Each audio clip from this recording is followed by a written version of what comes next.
इस्लाम एक मुकम्मल ज़ाब्ता हयात है। ज़िंदगी गुजारने का तरीका हमें इस्लाम सिखाता है। अगर मैं आपसे कहूँ कि वुमेन राइट्स और दूसरे इस तरह के जो राइट्स हैं औरतों के, उनके मुतल्लिक हमारा कुरान बहुत ज़्यादा वजाहत करता है, तो यकीनन आप हैरान होंगे।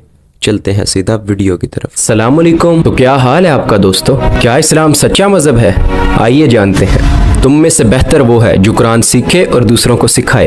तो चले आइए आज ज़रा कुरान ही सीख लेते हैं। तो आप सब देख रहे हैं मेरा यूट्यूब चैनल। इस्लाम से कबल जौन सा है वो हालात जो दौरे जहालत में अरब में मौजूद थे, उनसे सब भी वाकिफ़ हैं कि उनमें जो औरत है उसको एक तरह का ग़ुलाम और एक बहुत अदना चीज़ समझा जाता था। औरतों के साथ जो मर्द किया करते थे वो जौन सा है इंसानी हकूक़ से भी नीचली चीज़ थी।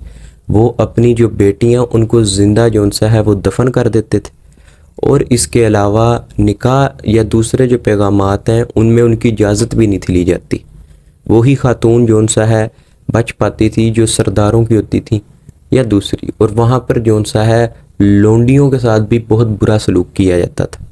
तो जब इस्लाम आया, या मैं ये कहूँ कि जब कुरान आया, तो अल्लाह ताला के जो अहकाम हैं इस मामले में उन्होंने आकर औरतों को काफ़ी ज़्यादा अरब के अंदर पावरफुल कर दिया था, और औरतें अपने हकूक़ के लिए भी बोलने लगीं, और उनको जो अल्लाह ताला ने हकूक़ दिए थे उनकी वजह से जो अरब है आज उसके अंदर ऐसा ही लगता है कि मर्द के शाना बशाना औरतें खड़ी हैं। और कुरान में तो अल्लाह ताला ने कहा है कि भी तुम अपने लिए जो बेटे पसंद करते हो और अल्लाह के लिए बेटियां पसंद करते हो, क्योंकि ये जो काफर थे ये कहा करते थे कि ये बेटियां हैं अल्लाह की, किसी को भी, वो ज़्यादातर फरिश्तों का कहा करते थे। तो अल्लाह ताला ने कहा खुद अपने लिए बेटे और मेरे लिए बेटियां, यानी कि भी अल्लाह ने उनको ताना दिया है कि भी तुम लोग अपने लिए तो बेटियां पसंद करते नहीं हो।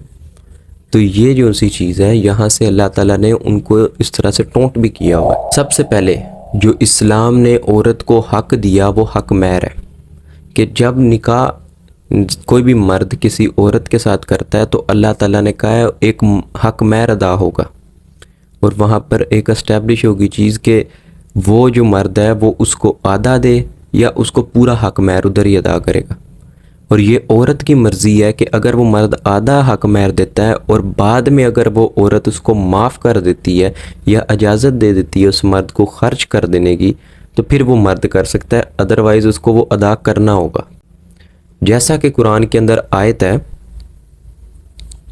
सूरह निसा की आयत नंबर 4, और औरतों को उनके महर राज़ी खुशी से दे दो, हाँ अगर वो ख़ुद अपनी खुशी से कुछ महर छोड़ दें तो उसे शौक़ से खुश होकर खा लो। तो यहाँ से हमें समझ आ रही है कि अल्लाह ताला ने ये हक महर के बारे में जो इंसान है, जो मर्द हैं, उनको क्या हुक्म दिया है कि अगर औरत है उसको तुमने हक महर तो अदा करना है, हाँ अगर वो राज़ी होकर ख़ुद जो उनसे तुम्हें माफ़ कर देती है तो फिर खुशी से खा लो। इसके अलावा कुरान में अल्लाह ताला ने हुक्म दिया इसी हक महर के ऊपर, ए नबी हमने तुम्हारे लिए वो बीवियाँ हलाल कर दी हैं जिन्हें आपने हक महर अदा किया।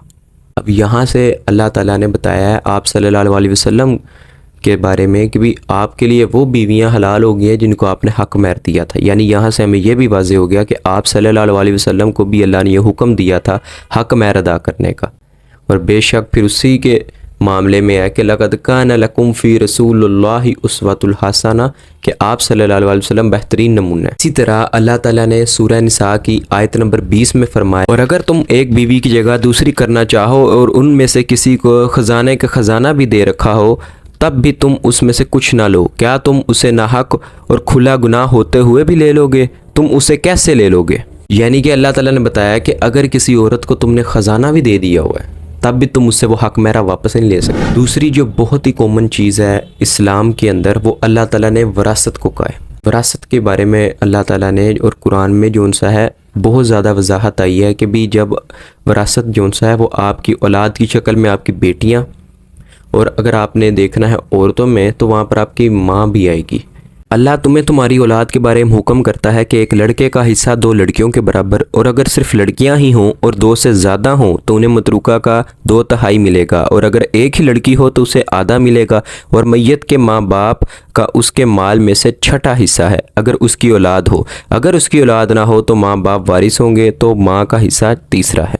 इसके अलावा अल्लाह ताला ने तो जो बेवा खातून है उसका भी हिस्सा रखा है कि 8वां हिस्सा होगा, यानी कि अगर आपका मर्द या जो औरत के जो शोहर होगा वो अगर फोत हो गया है तो वो जो औरत है उसको उसकी विरासत का 8वां हिस्सा मिलेगा। अब सल्लल्लाहु अलैहि वसल्लम की नसीहत भी है, आप हैरान होंगे, नसीहत उम्मत को वो चीज़ों की जाती है जो उम्मत के ऊपर अंदेशा हो और जो चीज़ें फ़र्ज़ करनी हो। एक तो आप सल्लल्लाहु अलैहि वसल्लम ने नमाज का कहा था, दूसरा जो कहा था कि मैं जो औरतें तुम्हारी हैं उनके मुतल्लिक तुम्हें डराता हूँ कि उनके हकूक़ उनको देना, उनका कोई हक ना खाना। यहाँ भी आप सल्लल्लाहु अलैहि वसल्लम ने हमें नसीहत की है, औरतों की है कि तुमने उनका हक ज़रूर अदा करना है। और हकूक़ में हक महर, वरासत और कुरान में बहुत से हकूक़ बड़े अच्छे से बयान। वीडियो पसंद आई है सब्सक्राइब कर लेना।